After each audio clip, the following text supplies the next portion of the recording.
Hello guys, welcome to tech buzz. Samsung ने अब इनके एंट्री लेवल फ़ोन्स के लिए भी Android 13 One UI 5 official update roll out कर दिया है। तो इस वीडियो में हम बात करेंगे कि क्या नए फीचर्स आए हैं सैमसंग गैलेक्सी A13 में और क्या परफॉर्मेंस या बैटरी बैकअप में ड्रॉप हुआ है। तो सबसे पहले अपडेट की साइज़ की बात करेंगे तो ये अपडेट की साइज़ थी अप्रॉक्सीमेटली 2 GB। तो मेक श्योर आप किसी स्ट्रॉन्ग और फास्ट वाईफाई पर कनेक्टेड है अपने फ़ोन को अपडेट करने के लिए। और ये अपडेट नवंबर 2022 के सिक्योरिटी पैच के साथ आता है, जबकि F23 में अक्टूबर का पैच था।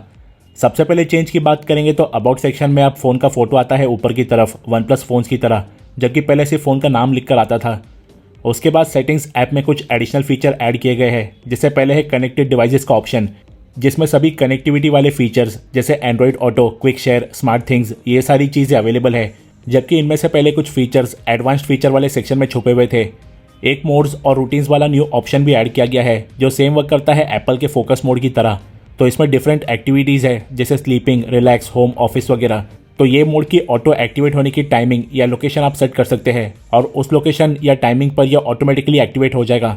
हर मोड में कुछ आप सिलेक्टेड कॉन्टैक्ट ऐड कर सकते हैं और जिस वक्त जो मोड एक्टिवेट होगा उस टाइम पर सिर्फ उन्हीं कॉन्टैक्ट के मैसेजेस या कॉल्स आएंगे। बट पता नहीं ये फीचर कितने लोग यूज़ करेंगे, क्योंकि आईफोन में ये फीचर 1.5 साल से है और मैंने आज तक इसे एक बार भी यूज़ नहीं किया है। कुछ नए कलरफुल वॉलपेपर्स भी ऐड किए गए हैं, जैसे शेप्स वाले और नीचे कलर ग्रेडियंट वाले। और ये One UI 4 के स्टॉक वॉलपेपर से काफ़ी वाइब्रेंट और बेटर है।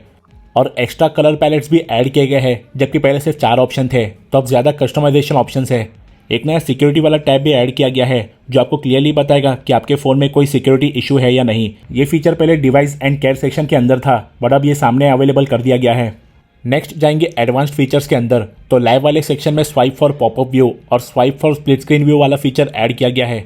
स्वाइप फॉर पॉपअप व्यू के लिए राइट कॉर्नर से अंदर की तरफ ड्रैग करने पर वो ऐप स्मॉल विंडो में कन्वर्ट हो जाता है। फिर आप उसे रीसाइज या स्क्रीन पर किधर भी मूव कर सकते हैं। किसी ऐप के अंदर नीचे से 2 फिंगर स्वाइप करने पर वो एप्लीकेशन स्प्लिट स्क्रीन मोड में एक्टिवेट हो जाता है। फिर आप नीचे से किसी भी दूसरे ऐप को सेकेंड विंडो में ओपन कर सकते हैं। बैटरी एंड डिवाइस के सेक्शन के अंदर जो रैम प्लस वाला फीचर था, अब उसे आप पूरी तरह ऑफ कर सकते हैं, जबकि पहले मिनिमम 2 GB तो स्टोरेज से एज अ रैम यूज़ होता ही था, बट अब कंप्लीटली ऑफ करने का ऑप्शन दिया गया है इस फीचर को। New auto optimisation feature add किया गया है, जिससे फ़ोन खुद बैकग्राउंड ऐप्स और मेमोरी को क्लीन करेगा और अगर ज़रूरत पड़ी तो जब फ़ोन आइडल होगा तब रीस्टार्ट हो जाएगा, ताकि फ़ोन की परफॉर्मेंस स्मूथ रहे। काफ़ी साइट्स पर लिखा है कि One UI 5 में न्यू बैटरी हेल्थ स्टेटस वाला फीचर ऐड किया गया है, लेकिन ये एग्जैक्ट नंबर नहीं दिखाता और ये फीचर तो One UI 4 में भी था, बट सोचा फिर भी आपको दिखा दूँ। बट इसके लिए आपके फ़ोन में सैमसंग मेंबर्स ऐप होना ज़रूरी है। नेक्स्ट है मेंटेनेंस मोड। तो जब आप अपने फ़ोन को सर्विस सेंटर में रिपेयर के लिए देते हैं तो आपको अपने डेटा की फिक्र होती है कि कोई आपका डेटा ना देख ले फ़ोन में और उसका गलत इस्तेमाल ना कर ले। तो उसके लिए आप मेंटेनेंस मोड में पासवर्ड डालकर उसे एक्टिवेट कर सकते हैं। तो पहले आप देख लीजिए कि मेरे फ़ोन में कितना डेटा है। अब मेंटेनेंस मोड को एक्टिवेट कर देता हूँ। उसके बाद फ़ोन रीस्टार्ट होगा मेंटेनेंस मोड में। फ़ोन ऑन हो गया है, इसलिए नीचे ये मेंटेनेंस मोड लिखा है और रीस्टार्ट होने के बाद आप देख सकते हैं कि मेरे फ़ोन में जो भी डेटा था वो सब गायब हो गया है। फ़ोन में जो भी आपका डेटा होगा इसमें से कुछ नहीं दिखेगा, सिर्फ कंपनी के ऐप्स दिखेंगे। बाद में जब आपका फ़ोन रिपेयर होकर आ जाए तो आप मेंटेनेंस मोड में जाकर पासवर्ड डालकर उसे ऑफ कर देना। फ़ोन फिर से रीस्टार्ट होगा और आपका पूरा डेटा वापस दिखने लगेगा फ़ोन में। अब आते हैं सबसे बड़े चेंज पर। लॉक स्क्रीन पर आप जब लॉन्ग प्रेस करेंगे तो लॉक स्क्रीन कस्टमाइजेशन ऑप्शन मिलते हैं, जो काफ़ी हद तक iOS 16 के लॉक स्क्रीन कस्टमाइजेशन की तरह है। जैसे इसमें टेक्स्ट का कलर और फॉन्ट चेंज कर सकते हैं, उसका पैटर्न, स्टाइल और साइज़ एडजस्ट कर सकते हैं। आईफोन जितने ऑप्शन नहीं है, बट जितना दिया है अच्छा है। और इनमें से काफ़ी ऑप्शंस पहले गुड लॉक ऐप में भी थे, बट वो काफ़ी लोगों को पता नहीं था और स्टॉक सॉफ्टवेयर के अंदर ये फीचर्स मिलना बेटर है अलग से सैमसंग स्टोर से ऐप इंस्टॉल करने से। ये नीचे साइड में जो शॉर्टकट बटन्स है उन्हें आप रिमूव कर सकते हैं या फिर आप अपने किसी भी पसंद के दूसरे ऐप को यहाँ पर एज अ शॉर्टकट ऐड कर सकते हैं। स्क्रीन पर आप एक कस्टम टेक्स्ट भी ऐड कर सकते हैं, तो आप चाहे तो इस पर ओनर के इमरजेंसी कॉन्टैक्ट डिटेल्स रख सकते हैं। बाकी क्लॉक के नीचे आपको सिर्फ स्मॉल नोटिफिकेशन आइकॉन चाहिए या पूरा हॉरिजॉन्टल बार चाहिए, वो भी ऐड कर सकते हैं और उसकी ट्रांसपेरेंसी भी एडजस्ट की जा सकती है। अब गैलरी ऐप में सभी फोल्डर्स सामने विजिबल नहीं रहते, सिर्फ मोस्टली यूज्ड एल्बम्स या प्रीफर्ड एल्बम्स ही विजिबल रहते हैं। अगर One UI 5 में आपको सभी एल्बम्स देखना है तो व्यू ऑल पर क्लिक कर सकते हैं, फिर आपके सभी एल्बम्स यहाँ पर दिख जाएंगे। सैडली गैलेक्सी A13 में फ़ोटो से टेक्स्ट एक्सट्रैक्ट करने का ऑप्शन नहीं आया है, जो सिमिलर प्राइस वाले गैलेक्सी F23 में अवेलेबल है। बाद में जो ऑटो सिलेक्शन के साथ ऑब्जेक्ट को क्रॉप करने वाला ऑप्शन है मीम बनाने के लिए, वो भी इस अपडेट में नहीं आया है। उसके बाद जो टेढ़े मेढ़े शेप्स को प्रेस करके रखने पर वो प्रॉपर हो जाते हैं, जैसे सर्कल प्रॉपर हो जाता है या फिर एरो स्ट्रेट हो जाता है, वो भी इसमें वर्क नहीं करता, जबकि गैलेक्सी F23 में बराबर चलता है। तो ये कुछ फीचर्स है जो गैलेक्सी A13 में अवेलेबल नहीं है। कैमरा ऐप के अंदर कुछ इंप्रूवमेंट्स और फीचर्स ऐड किए गए हैं, जैसे कैमरा ऐप के सेटिंग्स के अंदर एक वाटरमार्क वाला फीचर भी है, जिसके साइज, पोजीशन, टेक्स्ट वगैरह को आप एडिट कर सकते हैं और आपके सभी फोटोज़ पर गैलेक्सी का वाटरमार्क आएगा। उसके बाद प्रो मोड में नीचे जो ISO, एक्सपोजर, वाइट बैलेंस जैसे ऑप्शन है, उन्हें सिलेक्ट करने पर एक आई बटन आता है, जिस पर क्लिक करने से कौन सा ऑप्शन क्या काम करता है उसकी पूरी इन्फॉर्मेशन डिस्प्ले होती है। तो ये कुछ बिगिनर्स के लिए काफ़ी हेल्पफुल हो सकता है, क्योंकि आपको नेट पर जाकर उसकी डिटेल सर्च करनी नहीं पड़ेगी। बट गैलेक्सी A13 में हिस्टोग्राम नहीं आया है, जो मैनुअल सेटिंग्स करते वक्त काफ़ी काम आता है, जो S21 सीरीज़ में अपडेट के बाद अवेलेबल है।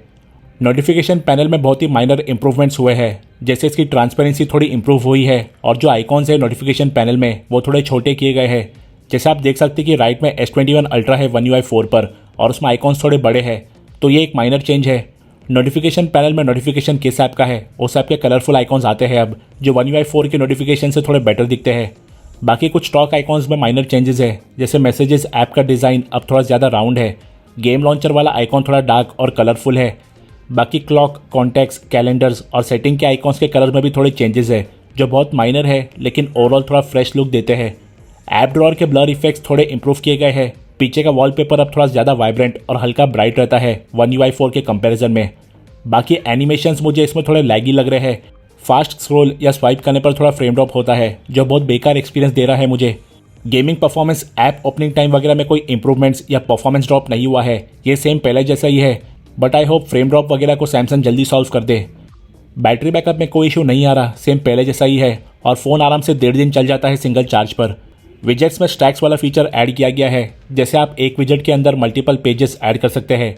काफ़ी ऐप्स के ऑप्शन अवेलेबल है, जैसे मैंने ये क्रोम में डायनासोर गेम, वेदर और टाइम के विजेट्स स्टैक किया है और अभी मैं मैप्स वाला विजेट भी ऐड कर रहा हूँ। तो आप अपने पसंद के किसी भी ऐप्स के स्टैक्स डाल सकते हैं। चेंज लॉग में एक स्मार्ट सजेशन वाला फीचर भी लिखा था, जो आपके मोस्टली यूज्ड ऐप्स का एक विजेट ऑटोमेटिकली क्रिएट करेगा, बट वो फीचर एक्चुअल अपडेट में अवेलेबल नहीं है। अब आप मल्टीपल टाइमर लगा सकते हैं क्लॉक ऐप में, तो हो सकता है कि आप एक साथ 3-4 काम कर रहे हैं और सबका खत्म होने का टाइमिंग अलग अलग है, तो उसके लिए आप 3-4 या जितने चाहे टाइमर्स ऐड कर सकते हैं। तो ये मल्टीटास्कर्स के लिए काफ़ी काम आ सकता है। और One UI 5 में कुछ ऐप्स के एक्स्ट्रा डिटेल्स विजिबल रहते हैं नोटिफिकेशन पैनल में, जैसे स्टॉप वॉच का सेट टाइम और लाइव टाइमर दोनों विजिबल है, जबकि One UI 4 में सिर्फ लाइव टाइमर ही दिखा रहा है। अब आप जब भी कोई न्यू ऐप इंस्टॉल करेंगे तो अलाउ नोटिफिकेशन का ऑप्शन स्टार्ट में ही आ जाएगा। आप चाहे तो पहले ही उसे एनेबल या डिसेबल कर सकते हैं, जबकि उसके लिए पहले आपको ऐप के नोटिफिकेशन में जाना पड़ता था और वहाँ से उसे मैनुअली ऑन या ऑफ करना पड़ता था, जो थोड़ा लेंदी प्रोसेस था। अब आप इंडिविजुअल ऐप्स के लिए डिफरेंट लैंग्वेजेस सेट कर सकते हैं। यहाँ पर डिस्प्ले होगा कि कौन से ऐप के लैंग्वेजेस आप चेंज कर सकते हैं। फिर आपको जो लैंग्वेज चाहिए, जैसे हिंदी, मराठी, गुजराती, उर्दू या जो भी हो, आप सेट कर सकते हैं। बट फिलहाल सिर्फ लिमिटेड ऐप्स का ही सपोर्ट है। तो ओवरऑल जो फीचर्स One UI 5 Android 13 में ऐड किए गए हैं, उनमें से कुछ फीचर्स काफ़ी हेल्पफुल हो सकते हैं। बैटरी बैकअप में कोई फ़र्क नहीं पड़ा है, सिक्योरिटी वगैरह में कुछ इंप्रूवमेंट्स है, बट जो ओवरऑल यूजेबिलिटी है और डेली यूज़ में एनिमेशंस वगैरह है, वहाँ पर थोड़ा परफॉर्मेंस ड्रॉप हुआ है, जिसकी वजह से यूज़ करने में उतना मज़ा नहीं आता। आई होप ये नेक्स्ट सिक्योरिटी पैच में सॉल्व हो जाए। आप हमें कमेंट सेक्शन में ज़रूर बताना कि आप इसके बाद अपने फ़ोन को Android 13 पर अपडेट करेंगे। और अगर आपको ये वीडियो हेल्पफुल लगा तो इस वीडियो को लाइक एंड शेयर कीजिए और हमारे चैनल को सब्सक्राइब करके बेल आइकन भी दबा लीजिए। हम जल्दी लौटेंगे ऐसे टेक एंड गैजेट वीडियोज़ के साथ। So till then stay tuned.